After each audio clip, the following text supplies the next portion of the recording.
time for the morning walk. Hey, it's me, Maxwell Adams, and I'm here on my morning walk with my dog Rinjin. There he is.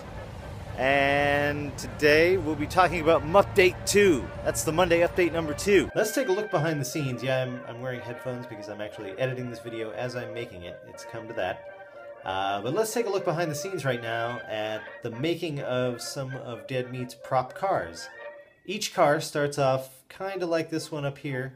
This one I call Leatherface, and it's got all the chainsaws and buzzsaws. I try to give each car sort of its own theme.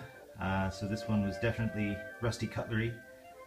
So we've got a chainsaw on each side. We got a big, it's actually a Lego saw blade coming off the front, believe it or not. I chose these big 1/6 scale remote control cars because it's actually easier to find stuff for 1/6 scale. That's like Barbie and old school G.I. Joe than it is a lot of other things. Plus, I felt like it would give the cars a little bit of weight when they were driving.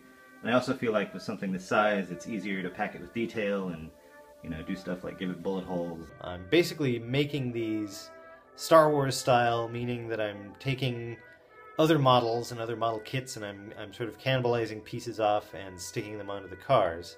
Like these guns will be the anti-aircraft guns on top of Riot Maker. And this is just a piece of cardboard from inside a light bulb box that I thought looked like corrugated tin, so I sort of painted it rusty like that. First, I prime the cars, then I go to work thinking, well, what is the story of this car? Before the apocalypse, somebody had it. Was it loved? Was it in any fender benders?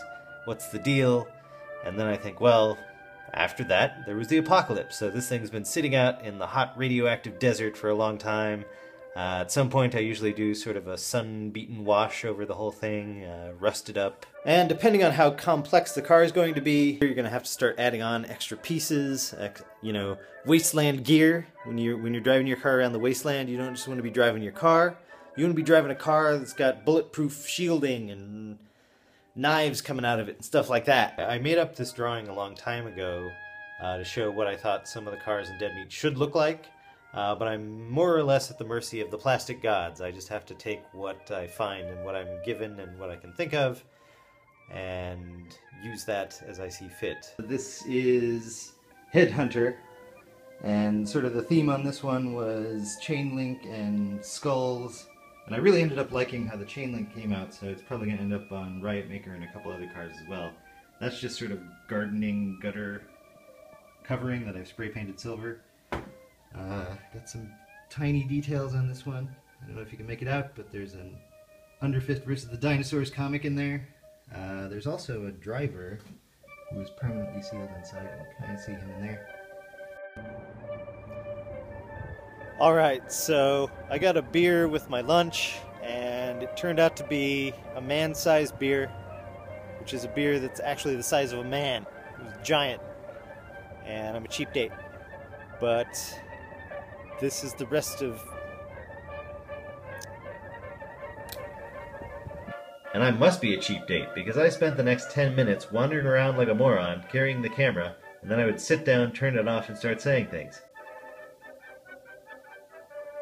I have a bunch of me rambling on about why puppets instead of animation, and some other topics, but you know what? Let's save those for tomorrow. Baby steps. It's all about the baby steps. See you next time.